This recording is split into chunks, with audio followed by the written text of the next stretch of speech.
Movie की शुरुआत में हमें एक लड़की को दिखाया जाता है जिसका नाम सबीना है और इसे कुछ लोग जबरदस्ती पकड़कर अपने साथ ले जा रहे थे।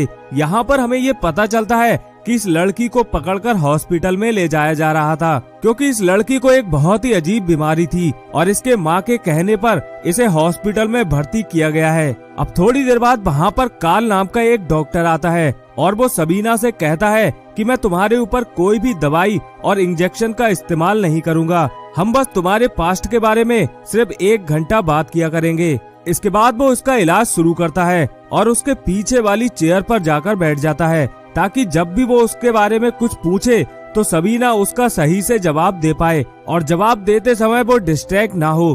अब यहाँ पर हमें ये पता चलता है कि सबीना की इस हालत का जिम्मेदार उसके डैड हैं क्योंकि उसके डैड बचपन से ही सबीना और उसके भाई बहन को परेशान किया करते हैं। अब अगले दिन काल को हम अपने घर पर देखते हैं जहां उसकी वाइफ भी दिखाई जाती है। यहाँ पर उसकी वाइफ एमा जो कि प्रेग्नेंट है। यहाँ पर हमें ये भी पता चलता है कि एमा बहुत बड़े बाप की बेटी है और उसके डैड के पास काफी पैसे हैं। अब काल एमा को सबीना के केस के बारे में बताता है। अगले दिन जब काल उसकी स्टडी कर रहा था तब उसे ये पता चलता है कि सबीना की बीमारी को अगर एक तरफ हटा दिया जाए तो वो काफी ब्रिलियंट लड़की है और अगर उसने उस लड़की को ठीक कर दिया तो वो एक बहुत ही अच्छी फिजिशियन बनेगी। अब एक बार फिर काल सबीना का इलाज शुरू करता है और उससे उसके पास्ट के बारे में पूछता है। यहाँ पर वो ये पूछता है कि पहली बार उसके डैड ने उसे कब मारा था। इस पर सबीना जवाब देती है कि जब वो 4 साल की थी तब उससे एक प्लेट टूट गई थी जिसके बदले में उसके डैड ने उसे एक कमरे में बंद करके उसके पीछे मारा था, जिसकी वजह से उसे दर्द तो हो रहा था मगर उसे इस बात में काफी मजा भी आ रहा था। इसलिए जब भी सबीना से कोई गलती होती थी तो उसके डैड उसे वही कमरे में ले जाते थे और उसे पीछे मारते थे। अब यहाँ पर सबीना को भी मजा आने लगा था इसलिए वो चुपचाप उसी कमरे में चली जाती है। अब सबीना की ये कहानी सुनकर काल समझ जाता है कि इसी इंसिडेंट की वजह से सबीना को हस्तीरिया नाम की बीमारी हुई है। इसके बाद हम 2 साल आगे की कहानी को देखते हैं और यहाँ पर हमें ये दिखाया जाता है कि डॉक्टर कार्ल अपनी वाइफ एमा के साथ डॉक्टर फ्रूट से मिलने आया है। अब ये दोनों बैठकर जब बात कर रहे होते हैं तब हमें ये पता चलता है कि सबीना की हालत काफी ज्यादा सुधर गई है और कार्ल के रिकमेंड करने पर उसे एक स्कूल में दाखिला भी मिल गया है। वहाँ पर वो साइको एनालिस्ट की पढ़ाई कर रही है और उसका मानना है कि वो एक अच्छी साइकोलॉजिकल बन सकती है। यहाँ पर हमें ये भी पता चलता है कि जिस मेथड से कार्ल ने सबीना को ठीक किया है उस मेथड को इन्वेंट डॉक्टर फ्रूट ने किया था मगर उस समय उनके इस मेथड को किसी ने भी स्वीकार नहीं किया और सभी ने उनका काफी मजाक उड़ाया। यहाँ पर बाकी डॉक्टरों का मानना था डॉक्टर फ्रूट के इस इन्वेंट से मरीज की जान भी जा सकती है, इसीलिए पहले के जमाने में साइकोलॉजिकल तरीके से मरीज का इलाज किया जाता था। अब बातचीत के दौरान हमें ये पता चलता है कि डॉक्टर फ्रूट काफी अच्छे इंसान हैं और वो अपने विचारों को किसी पर हावी नहीं होने देते। अब कुछ दिनों बाद डॉक्टर कार्ल सबीना से मिलते हैं और उसे इस बारे में बताते हैं कि उन्होंने डॉक्टर फ्रूट से तुम्हारे बारे में बात की है। यहाँ पर वो सबीना को ये भी बताता है कि उन्होंने डॉक्टर फ्रूट से तुम्हारे बारे में साइकोलॉजी की पढ़ाई करने के लिए कहा है। यहाँ पर सबीना ये सुनकर काफी खुश होती है क्योंकि वो भी साइकोलॉजी की पढ़ाई करना चाहती थी। अब एक दिन हम ऑटो नाम के एक आदमी को देखते हैं जिसे डॉक्टर फ्रूट कार्ल के पास उसके लिए इलाज के लिए भेजते हैं। वैसे तो ऑटो एक डॉक्टर था मगर वो लड़कियों के मामले में एडिक्ट हो गया था, इसीलिए डॉक्टर फ्रूट उसे कार्ल के पास इलाज के लिए भेजते हैं क्योंकि हाल ही में डॉक्टर कार्ल ने सबीना का इलाज करके उसे ठीक किया था। अब ऑटो जब डॉक्टर कार्ल से मिलता है तब हमें ये पता चलता है कि उसका अपने पेशेंट के साथ अफेयर है और ऐसा करके उसे ऐसा लगता है कि वो उन्हें हिम्मत दे रहा है। अब एक दिन कार्ल सबीना से मिलता है। यहाँ पर सबीना उसे अपने विचारों के बारे में बताने लगती है और यहाँ पर सबीना उसे किस भी कर लेती है। अब ये बात जब ऑटो को पता चलती है तो वो कार्ल को समझाता है और उससे कहता है कि वो तुम्हें काफी पसंद करती है और तुम्हें भी उसे पसंद करना चाहिए। यहाँ पर वो ये भी कहता है कि तुम्हें उसके साथ संबंध भी बनाने चाहिए। अब ऑटो की ये बात सुनकर कार्ल का दिमाग भी घूमने लगता है और उसे यहाँ पर समझ में आ गया था कि उसे आगे अब क्या करना है।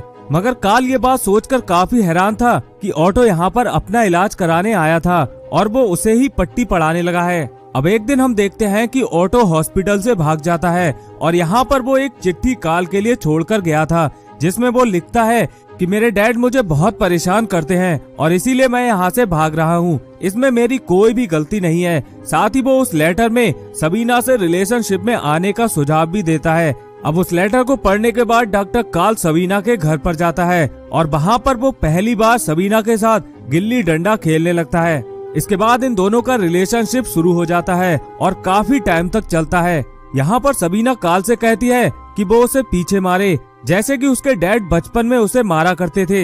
यहाँ पर हम ये समझ पाते हैं कि सबीना अभी तक उस बात को भूली नहीं है। इसी दौरान कार्ल डॉक्टर फ्रूट से भी मिला करता था और उसे सबीना के बारे में भी बताता था, लेकिन यहाँ पर वो ये नहीं बताता कि उसका सबीना के साथ अफेयर चल रहा है।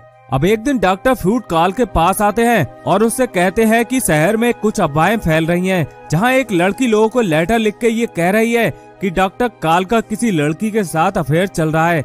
यहाँ पर डॉक्टर कार्ल फ्रूट से कहता है कि मेरा किसी के साथ भी अफेयर नहीं चल रहा। यहाँ पर हम ये समझ पाते हैं कि डॉक्टर कार्ल नहीं चाहते थे कि उसके इस बारे में किसी को पता चले, क्योंकि अगर किसी को ऐसा पता चल गया तो उसकी रेपुटेशन बहुत ही ज्यादा खराब हो जाएगी। अब अगले दिन हम देखते हैं कि कार्ल सबीना के घर पर जाता है और सबीना से ब्रेकअप कर लेता है, जिसकी वजह से सबीना को बहुत गहरा सदमा लगता है और वो फिर से पहले जैसी बीमारी की तरह करने लगती है। अब एक दिन कार्ल जब अपने घर पर होता है तब यहाँ पर हमें ये पता चलता है कि एमा को भी शहर में फैली अफवाहों के बारे में पता चल चुका है और उसे भी ऐसा लगने लगा है कि कार्ल का किसी के साथ अफेयर चल रहा है और इसी वजह से इन दोनों के बीच में कुछ दिनों के लिए बातचीत बंद हो जाती है। अब एक दिन जब कार्ल अपने ऑफिस में होता है और उससे कहती है कि तुम हर किसी से झूठ क्यों बोल रहे हो कि मैं तुम्हारी पेशेंट नहीं हूँ। अब यहाँ पर हमें ये पता चलता है कि कार्ल ने सबीना की मॉम से यही कहा है कि वो उसकी पेशेंट नहीं है और वो काफी टाइम से सबीना से नहीं मिला। अब सबीना यहाँ पर कार्ल को काफी बुरा भला कहकर वहाँ से चली जाती है। इसके बाद वो डॉक्टर फ्रूट को एक चिट्ठी लिखती है और अपने साइकोलॉजी की पढ़ाई पूरी करने के लिए उनसे हेल्प मांगती है, क्योंकि बिना किसी की गाइडलाइन के वो अपनी साइकोलॉजी की पढ़ाई पूरी नहीं कर सकती। यहाँ पर सबीना अपने और डॉक्टर कार्ल के बारे में भी डॉक्टर फ्रूट को बता देती है। अब उसकी इस बात को पढ़कर डॉक्टर फ्रूट कार्ल को एक लेटर लिखते हैं और उससे पूछते हैं कि क्या तुम्हारा सबीना के साथ चक्कर चल रहा है। इस पर डॉक्टर कार्ल उसे लिखकर बताता है कि मेरा उसके साथ कोई भी चक्कर नहीं चल रहा, वो सिर्फ मेरी पेशेंट है। अब डॉक्टर कार्ल की बातों पर डॉक्टर फ्रूट यकीन कर लेते हैं और सबीना को लेटर लिखकर उससे कहते हैं कि मैं तुम्हारी कोई भी हेल्प नहीं कर सकता। अब उस लेटर को पढ़ने के बाद सबीना काफी परेशान हो जाती है और जोर जोर से रोने लगती है। इसके बाद वो डॉक्टर कार्ल के ऑफिस में जाती है, जहां पर वो देखती है कि वो अपनी वाइफ के साथ कहीं दूसरी जगह रहने के लिए जा रहा था। यहाँ पर सबीना कार्ल से कहती है कि वो डॉक्टर फ्रूट से अपने रिलेशनशिप के बारे में सच सच बता दे और अगर उसने ऐसा नहीं किया तो उसका करियर बर्बाद हो जाएगा और डॉक्टर फ्रूट उसकी कोई भी हेल्प नहीं करेंगे। अब सबीना की ये बात सुनकर कार्ल ऐसा करने के लिए तैयार हो जाता है और डॉक्टर फ्रूट को एक लेटर लिखकर ये बताता है कि उनके और सबीना के बीच में कुछ न कुछ है। अब कार्ल की इस बात को सुनकर डॉक्टर फ्रूट सबीना से माफी मांगते हैं और उसे अपने पास बुला लेते हैं। अब कुछ महीनों बाद डॉक्टर फ्रूट और कार्ल एक मीटिंग के लिए जाते हैं। वहाँ पर डॉक्टर फ्रूट कार्ल के बारे में कुछ निगेटिव पॉइंट रखता है, जिससे हमें ये पता चलता है कि इन दोनों के बीच में काफी दूरियां आ गई हैं और ये दोनों आपस में काम करना नहीं चाहते। अब एक दिन कार्ल डॉक्टर फ्रूट को आखिरी लेटर लिखता है, जहाँ पर वो उसे गुड बाय कह रहा था। अब कुछ साल के बाद सबीना कार्ल के घर पर वापस आती है और वो यहाँ पर एमा से मिलती है। यहाँ पर वो ये बताती है कि उसने एक रशियन लड़के से शादी कर ली है और वो प्रेग्नेंट भी है। तभी एमा बताती है कि जब से डॉक्टर फ्रूट ने कार्ल को लेटर लिखना बंद किया है तब से कार्ल एक डिप्रेशन में चला गया है। यहाँ पर वो सबीना से कहती है कि तुम्हें एक बार डॉक्टर कार्ल से बात करनी चाहिए। अब यहाँ पर उसकी ये बात सुनकर सबीना कार्ल से बात करने के लिए जाती है और उसे बताती है कि उसने एक रशियन लड़के से शादी कर ली है और वो प्रेग्नेंट भी है। इसके बाद हम सबीना को वापस जाते हुए देखते हैं और यहाँ पर सबीना काफी रो रही थी। इसी के साथ ये मूवी भी यहीं पर खत्म हो जाती है, लेकिन आखिर में हमें ये बताया जाता है कि ये कहानी एक सच्ची घटना पर आधारित है।